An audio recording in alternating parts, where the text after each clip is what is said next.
So magandang gabi sa inyo mga naka-husky. Ito, nandito tayo ngayon sa isang bayan ng Quezon dito sa Lucena para ayusin itong isang motor na nakangangalang Husky 150 ng SYA. Ngayon, ang problema nito ay nagpuputok daw ng fuse at laging lobat. So minsan nalabas yung sa side stand ng motor na ito. Ito kasi motor na ito ay mamahalin kaya kompleto. Ito yung sakit ng wiring papuntang side stand. Ito kasi ay kapag naka side stand ka ay namamatay ang makina. So ito ay nawalan din ng supply doon sa kanyang ignition coil. So ang nangyari dito dahil nalolobat, pinalitan ito ng stator, kasi ay nagpuputok ng fuse, rectifier, at ang kanyang huling pinalitan ay ignition coil kasi nga wala daw power doon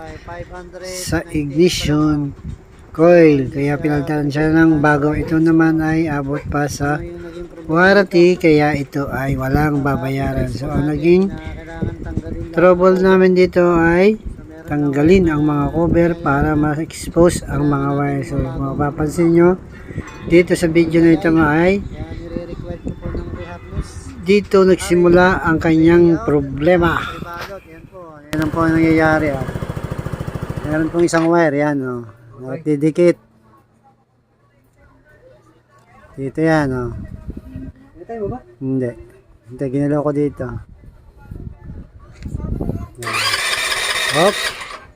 Yan yung sign yan tinanggal mo pala. Yan.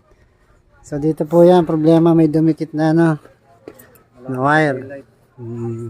Ito, yan. So, patay mo muna. Putok, yan. Ang fuse? Yan, naputok. Kaya po naputok ang fuse. Ngayon to ay babaguhan natin. Yan. Mamaya pa. Patay mo muna. Wala na. Ito pa, babalutan natin ng bago. Yan, ito. Kakapalan natin yan.